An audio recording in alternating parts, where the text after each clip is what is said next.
ये आकाशवाणी का ईटानगर केंद्र है। श्रोताओं, आज है अंतर्राष्ट्रीय योग दिवस और इस दिवस पे मैं दीक्षा आप सभी का बहुत बहुत स्वागत करती हूँ। इस खास अवसर पर कार्यक्रम कृषि जगत में आज हमारे स्टूडियो में मौजूद हैं सीके ब्लिस की योग प्रशिक्षक मिस अमोती तताक जी। नमस्कार मैडम। नमस्कार। सबसे पहले आपको अंतर्राष्ट्रीय योग दिवस की बहुत बहुत बधाई। श्रोताओं, आज के युग में कोई बीमार पड़ता है तो लोग बोलते हैं योग करो, कोई चिंता में होता है तब भी लोग बोलते हैं योग करो, नींद ना आए या बेचैनी हो तो भी लोग कहते हैं योग करो। आखिर ये योग है क्या? बोलने में तो ये शब्द बहुत आसान है, लेकिन असल में योग क्या है ये हम आपसे जानना चाहेंगे। पहले तो सबको नमस्कार। लोग सोचते हैं कि जब भी वो योग शब्द को सुनते हैं तो सबको लगता है कि योग करता है उनका बॉडी फ्लेक्सिबल होता है, वो बहुत बहुत स्ट्रेंथ होता है। लेकिन योग सभी के लिए है, सब लोग योग को कर सकते हैं। जबकि एक चेयर पे बैठा हुआ इंसान या फिर फ्लोर पे कहीं पे भी बैठ के योग को किया जा सकता है। योग बोले तो योग जो union of mind body and breath है, जिसका थ्रू हम लोग अपना बॉडी माइंड एंड ब्रेथ को कनेक्ट करता है। सब लोग सोचते हैं कि योग बहुत तकलीफ है करने के लिए, लेकिन किसी भी समय किसी भी वक्त आप कहीं पे भी योग को कर सकते हैं। बस यही ध्यान रखना है कि योग करने से कम 2 आवर्स पहले आपका पेट खाली हो। और अगर सिंपल में बोले तो योग एक वे ऑफ लिविंग है, जीने का तरीका, जिसमें आपको एक्सरसाइज जो आसना होता है, प्राणायाम, बंदा, सत्कर्म और मेडिटेशन, ये सबको प्रैक्टिस करना होता है। योग सिर्फ आसना नहीं होता है, योग में ये सब आता है। और जितना हो सके आपको अपना लाइफस्टाइल में चेंजेस लाना होता है। जो लाइफस्टाइल में आप चेंजेस लाता है उसी को बोलता है योग। जो सिंपली जैसे कि आप जो खाते हो, जहाँ रहते हो, आप दूसरों लोग के साथ कैसे बिहेव करता है, वो सब चीज़ को मिला के योग बोलता है। जी जी। तो यानी जो हमारे दैनिक जीवन में जिस तरह हम रह रहे हैं, हमारी वे ऑफ लिविंग, एक तरीके से आसान शब्दों में बोला जाए तो हमारा जो वे ऑफ लिविंग है वो योग है। हाँ। और ये क्यों ज़रूरी है? हमारे श्रोताओं को इस बारे में क्या कहना चाहेंगी? जैसे मैंने अभी अभी बोला, योग एक वे ऑफ लिविंग है, तो एक जीने का जरिया है एक योग, जो जिसमें आपको हेल्दी लाइफस्टाइल, सात्विक फूड, न्यूट्रिशनस फूड, दूसरों के साथ किस तरह से बिहेव करना है, जिसमें कर्म योग होता है, दूसरों के साथ आपको किस तरह से बिहेव करना है, दूसरों से मिलजुल के किस तरह से रहना है। यानी जो सात्विक भोजन, जैसे आपने बोला कि सात्विक भोजन, तो एक बार बीच में हम आपको रोकना चाहेंगे थोड़ा, लेकिन हम आपसे ये जानना चाहते हैं कि ये सात्विक भोजन का क्या मतलब है? सात्विक भोजन मतलब सात्विक फूड वो फूड रहता है जो रॉ फॉर्म में खाया जाता है।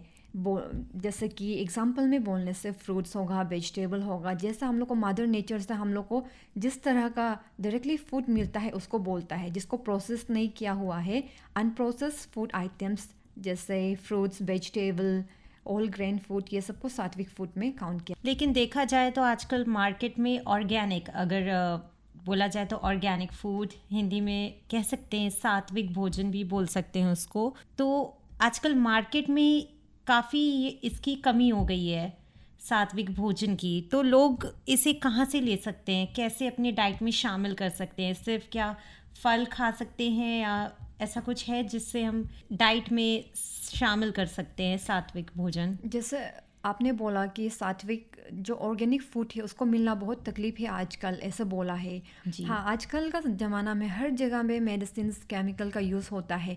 लेकिन अगर आपको सात्विक फूड चाहिए बोलने से आप खुद से उसको किचन गार्डन कर सकता है, या फिर डायरेक्टली जो विलेज का फार्मर्स लोग से होता है, फार्मर्स जो छोटा छोटा वेंडर्स होता है, उनसे आप डायरेक्टली खरीद सकता है वेजिटेबल्स को, जिसका थ्रू उनका भी बेनिफिट्स होगा और आपके लिए भी बेनिफिट्स रहेगा।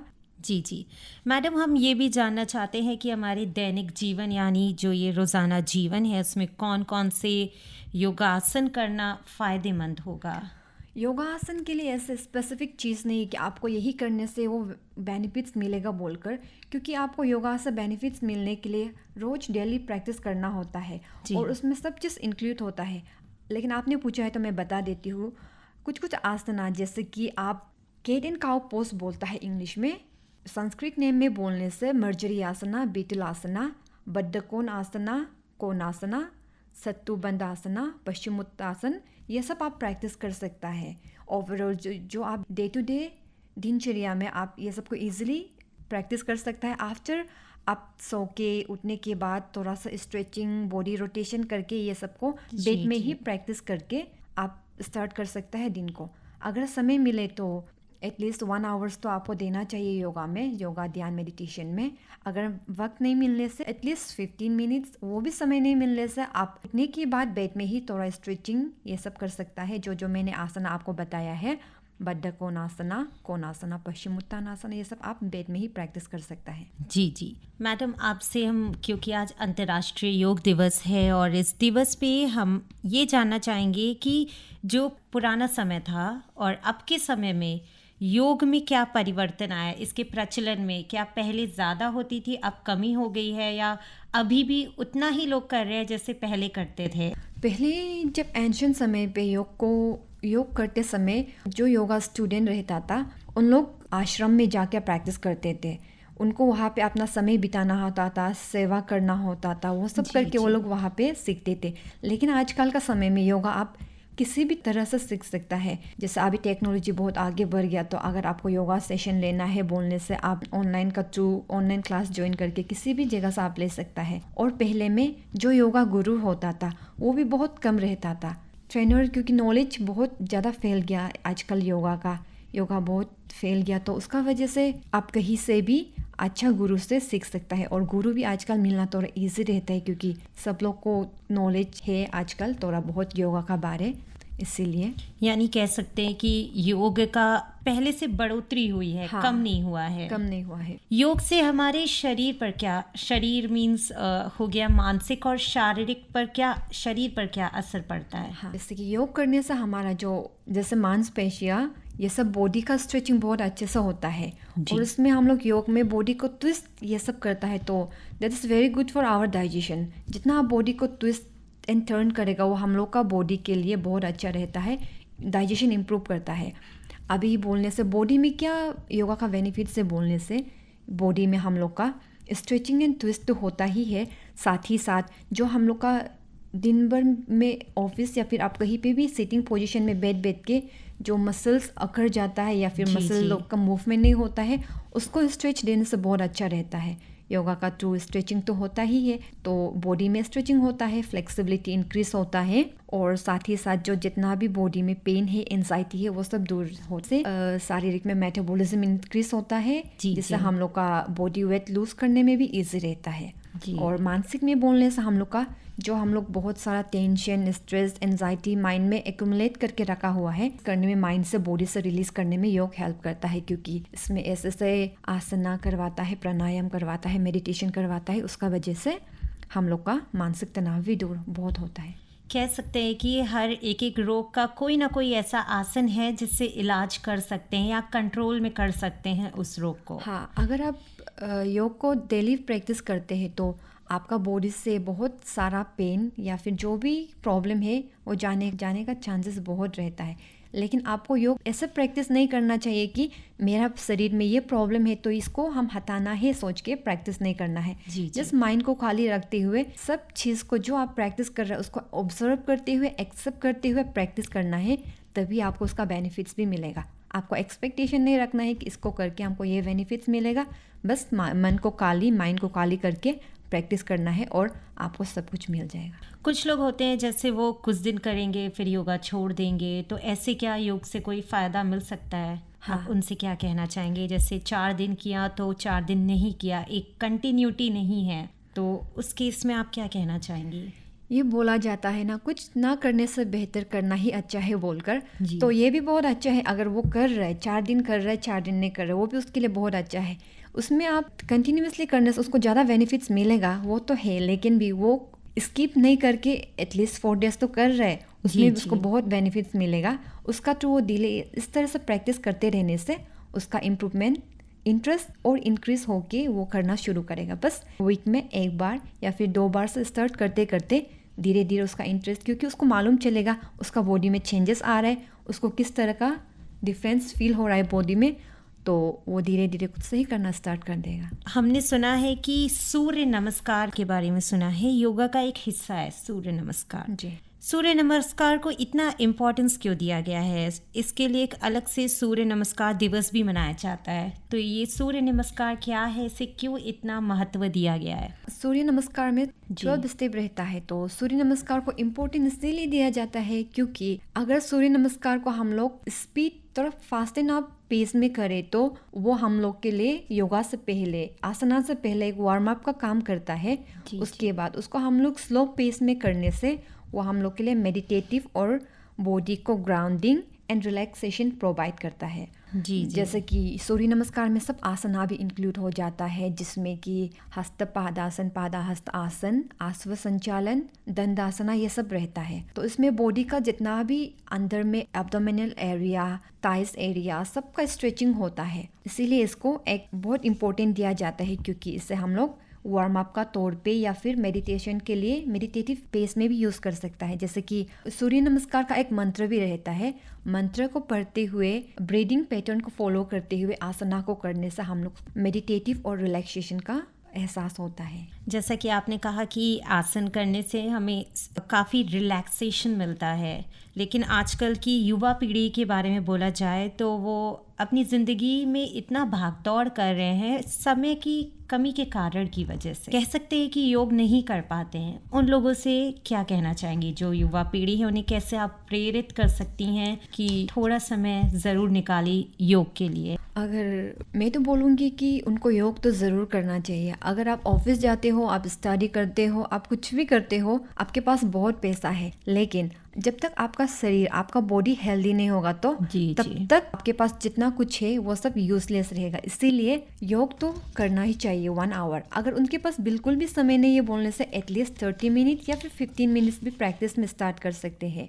अगर उसके लिए भी समय नहीं है बोलने से, जैसे मैंने पहले ही बोला था, सुबह को उठने के बाद वो थोड़ा सा स्ट्रेचिंग और बॉडी रोटेशन कर सकता है, जो हमारे शरीर के लिए बहुत अच्छा है। Body rotation is the most important thing in our body, जो हम लोग को बिल्कुल भी करना चाहिए। और उसके बाद आफ्टर डेट हम लोग थोड़ा सा स्ट्रेचेस कर सकता है। स्ट्रेचेस करने के बाद वो जब सुबह को उठकर पानी पीते हैं उसको मलासन में बैठ के वो पी सकता है, जो कि बहुत अच्छा है हम लोग के लिए। उसके बाद ये सुना है मैंने कि सुबह खाली पेट पानी ज़रूर पीना चाहिए, गुनगुना पानी। तो ये भी एक योग का ही हिस्सा है।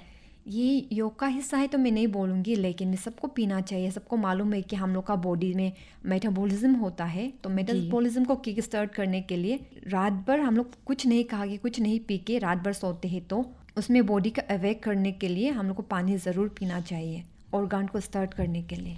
हमारे पाचन शक्ति को भी, वो पाचन तंत्र को और स्ट्रॉन्ग करता है। हाँ जी मैम, आपसे हम ये भी जानना चाहेंगे, योग में खान पान का परहेज होता है क्या? कुछ परहेज करना चाहिए? आप योगा करते हो तो ऐसे तो कुछ स्पेसिफिक रेस्ट्रिक्शन नहीं होता है कि आपको ये खाना चाहिए या फिर ये पीना चाहिए बोलकर। अगर आप योग करते हो तो अगर आप वेजिटेरियन डाइट फॉलो करेंगे तो बहुत अच्छा रहेगा, क्योंकि वेजिटेरियन डाइट को आप फॉलो करके योगा करते हैं तो बेटर एक्सपीरियंस आपको मिलता है। तो जितना हो सके सात्विक या फिर वेजिटेरियन फूड ही कंज्यूम करें ड्यूरिंग योगा। अगर आप ऐसा नहीं कर सकते तो कम से कम नॉन वेज का कंजम्पशन थोड़ा सा डिक्रीज कर दीजिए और अच्छी तरह से पानी पीना है। वेजिटेरियन फूड आपको कंज्यूम करना है। और मैम, जैसे आज की युवा पीढ़ी है वो बहुत ज़्यादा जंक फूड्स खा रहे हैं या तेलीय पदार्थ, ऑयली फूड्स खा रहे हैं, उनसे आप क्या कहना चाहेंगी? योगा के साथ साथ क्या वो ये सब खा सकते हैं? अगर लिमिटेड अमाउंट में खाने से तो कोई बात नहीं, लेकिन डेली मॉर्निंग में खाएगा, इवनिंग में, आफ्टरनून में, हमेशा खाएगा सोने से उसके लिए हेल्थ के लिए बहुत बुरा है। जितना हो सके लिमिटेड अमाउंट में खाने से। दैट इज, जैसे कि इंटरनेशनल योगा डे का स्टार्ट 2014 में फर्स्ट टाइम, तो जैसे कि वोमेन लोग हमेशा बिजी रहता है इन द सेंस वो लोग हमेशा घर का काम में बिजी रहता है, बच्चों का देखभाल, हस्बैंड का देखभाल, सब कुछ अपने लिए समय ही नहीं निकाल पाता। हमेशा परिवार के लिए, बच्चों के लिए, हस्बैंड के लिए ये करो वो करो, उसमें बिजी रहता है। तो उनके लिए अपना पास बिल्कुल वक्त नहीं रहता है अपना ध्यान रखने के लिए।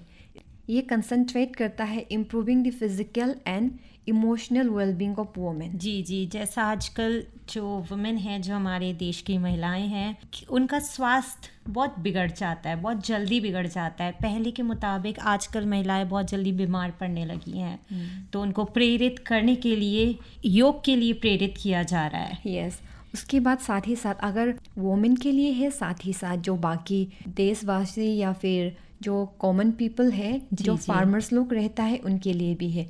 जैसे कि फार्मर्स लोग भी एक्सरसाइज तो उनको बोलने से योगा करो, ये करो, वो सब बोलने से वो लोग बोलते हैं कि हम लोग तो सुबह से लेके शाम तक खेत में ही काम करता है, हमें योगा का क्या ज़रूरत, हम लोग का तो एक्सरसाइज खेत में ही हो जाता है बोलते।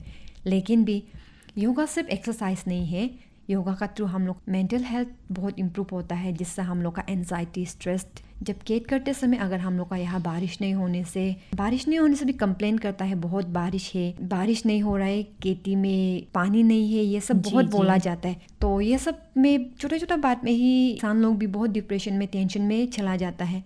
तो योगा इसीलिए करना चाहिए क्योंकि सिर्फ मसल्स को स्ट्रेच भी करने का ज़रूरत है, साथ ही साथ उन लोग का जो टेंशन, ओवर थिंकिंग को रिड्यूस करता है, एंजाइटी, ये सबको रिलीज करने में कह सकते हैं कि किसान जो है वो फिजिकल वर्क तो कर रहे हैं, साथ ही साथ उनकी जो मेंटल हेल्थ है, मानसिक स्वास्थ्य है, उस पर अगर ध्यान दिया जाए तो योग उस चीज़ के लिए बहुत ज़रूरी है। हाँ। खेत में काम करते करते उनका शरीर तो स्वस्थ रहता है, लेकिन उनका मानसिक, उनके मन में जो प्रेशर होता है, जो स्ट्रेस होता है उनकी खेती को लेकर, उसको कम करने में योग काफ़ी लाभदायक है। जी। तो मैम, आपसे हम एक चीज़ और जानना चाहेंगे, एक सवाल और है हमारे मन में, हमारे श्रोताओं को बताइए कि हमारे अरुणाचल में लोग बहुत मेहनती हैं, पहाड़ वगैरह चढ़ाई करते हैं, तो क्या उन्हें भी योग की ज़रूरत है?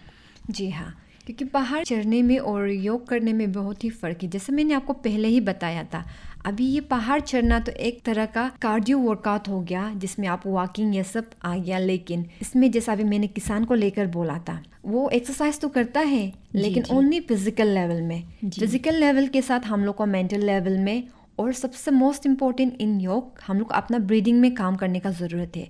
जैसा अभी वॉकिंग करता है तो पहाड़ चढ़ता है तो हम लोग को बॉडी को स्ट्रेच का भी ज़रूरत है, बॉडी को स्ट्रेचिंग देना है, प्राणायाम करना है, ब्रीदिंग एक्सरसाइज करना है, और थोड़ा मेडिटेशन भी करना रहता है, जिससे हम लोग का ओवरऑल बॉडी हेल्दी रहे। सिर्फ हम लोग का बाहर से अपीयरेंस अच्छा रहने से वो हेल्दी बॉडी नहीं कहलाता है। अगर आप बॉडी से, माइंड से, सोच से हेल्दी है तभी आपको हेल्दी बोलेगा। इसीलिए सिर्फ पहाड़ चढ़ना नहीं, सब चीज़ इंक्लूड करना है उसमें, मेडिटेशन, ब्रीदिंग एक्सरसाइज, ये सबको इंक्लूड करना रहता है। इन सब के अलावा हम आपसे ये जानना चाहेंगे कि आप इस क्षेत्र में, यानी योग के क्षेत्र में कब से हैं? अभी तो मेरा योग के क्षेत्र में मेरा एटलीस्ट 5 इयर्स हो चुका है मेरा। जी। 5 इयर्स योग का एक्सपीरियंस है। जी। और जो आपका सीके ब्लिस है, उसमें योग को बढ़ावा देने में कितने सफल हुए हैं? वहाँ पे आपके पास जितने लोग आते हैं, क्या आपको उनमें कुछ चेंजेस दिख रहे हैं? उनके अंदर एक योग करने की क्षमता बढ़ रही है, या वो हार मान जाते हैं कि नहीं अब बस बहुत हुआ? क्या आपको लगता है कि आप लोग क्या इसमें योग को बढ़ावा देने में कितने सफल हुए हैं? जैसा आपने बोला, सीके ब्लिस में योग के लिए तो बहुत लोग आते हैं, उनमें से किसी किसी का तो बहुत अच्छा से इम्प्रूवमेंट होता है, और कोई कोई तो जो रेगुलर रहता है उनका हेल्थ में तो इम्प्रूवमेंट आता ही है, बॉडीली एंड मेंटली। श्रोताओं, अब हम अपने इस कार्यक्रम के अंतिम पड़ाव में आ चुके हैं, लेकिन जाने से पहले हम मैम आपसे जानना चाहेंगे कि आप हमारे प्रिय श्रोताओं को क्या मैसेज, क्या संदेश देना चाहेंगी? जैसे आजकल सभी लोग बहुत अपना डे टू डे लाइफ में बिजी रहता है, सबको कुछ ना कुछ काम रहता है, सब सोचते हैं कि मेरा ऑफिस है, मेरा स्कूल है, मुझे स्टडी करना है, सबके पास कुछ ना कुछ काम रहता है। लेकिन मैं सबको यही बोलना चाहूँगी कि सभी को तो एटलीस्ट 24 आवर्स में से 1 आवर अपना बॉडी के लिए, अपना माइंड के लिए देना चाहिए। एटलीस्ट 1 आवर का योगा करना चाहिए। अगर 1 आवर्स का योगा भी नहीं कर सकते तो 30 मिनट्स या फिर 15 मिनट्स भी मोर देन इनफ है। अगर आप स्टार्ट कर देगा तो धीरे धीरे टाइम को आप इंक्रीज खुद से ही कर देगा। अगर आपके पास बिल्कुल भी समय नहीं है तो मैंने पहले आपको बताया था, सुबह उठने के बाद अपनी बॉडी रोटेशन, बॉडी स्ट्रेचिंग कर सकता है। उसके बाद वो करने के बाद पानी को आप मॉर्निंग जब आप पानी पीते हो तब आप उसको मलासन का पोजीशन में बैठ के पानी को पी सकता है। फिर जब भी आप खाना खाता है, खाना खाने के बाद एक सिर्फ योगा आसन है जिसको आप कर सकता है, उसको वज्रासन बोलता है। आप खाना खाने के बाद फ़ोन स्क्रॉल करने, लेटने लग जाते हो, उसका बदली आप खाने के बाद एटलीस्ट 15 या फिर 10 मिनट्स वज्रासन में बैठे, और जैसे भी हो योगा प्रैक्टिस करने के लिए कोशिश करें। एटलीस्ट दिन में 30 मिनट्स या 1 मिनट्स। जी जी मैम, आज आप हमारे बीच में उपस्थित हुई, आपने अपनी कीमती वक्त से कुछ समय निकाला, उसके लिए बहुत बहुत धन्यवाद। श्रोताओं, कार्यक्रम को जारी रखते हैं और सुनते हैं एक प्यारा सा आदि लोक गीत।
no chu ai ma ina ne de long yum du ta khamam de long to de long mo nge la chin yai ngo ke ko re ba ge do ina me de long mo nge du ne ya ye ba je ngo mo nge ba je je lo ne do ina me mu le ko ya ye mu le ko da wo me me ka la chin alwa ayen amur alwa ayen na mu ye du ne ya ye du ne na be ke ko du ne re be ko du ne no lu ye no lu ye jo ji nge mu lo a ro ne mu lo mi bo ta be dong ka do ni ye mi lu ye ka lu lang ka le ku ye mi go re ka ngo re lang ka lu do dung dung ku lang ka lu me de re nge re ku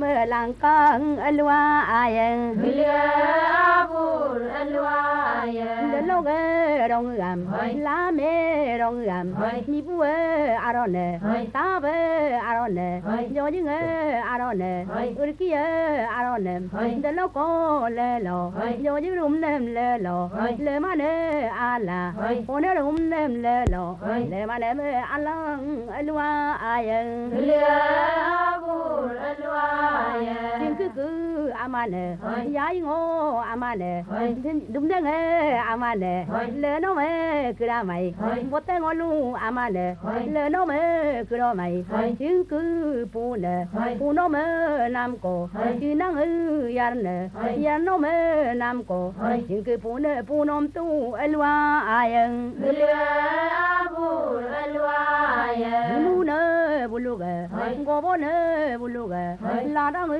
buluga go bo ne buluga go bo go yin mu tư go yin ở đừng ngô ro đêm cam mê go gong ở đâu ngô ro đêm ni nè bulu me ni nè ta yu lang ca yu bo lang ca cô nè bulu me cô ta do lang ca cô bo nè lang cam ur kia go men nè ro nè a chung anh em ro nè ro lên em tu lang alwa ayen abur alwa ayen de lo ga dong gam ak bu con a chữ tê lê con a chữ lum de hong yong nam be hong yong de dong ga na chữ mi bo ta be bulu ga a ro ne bulu ga yo ji ba chữ bu ne bulu cam con ga ba ye be ne bulu cam rum ne ga yo ga mi ye ga yo de ta ba me sam da gen alwa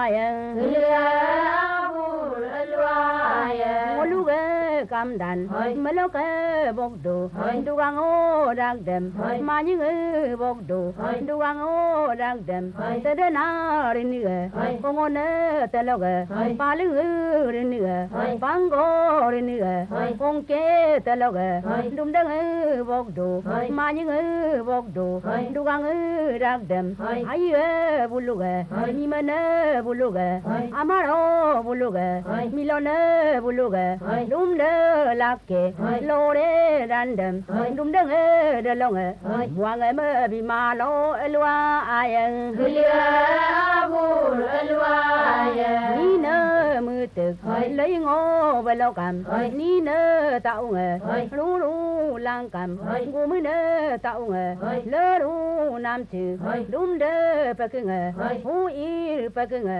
pa ko ngô lang ka pa ko me pa ti nge na be pa ti nge le mo lang cam dum de nge me gong lueng alwa ayen abur alwa ayen me lo ke tri gu mu ne tri ur ki ne tri tao nge tri na be tri इस गीत के साथ ही हमारा आज का कृषि जगत कार्यक्रम यहीं पर समाप्त होता है।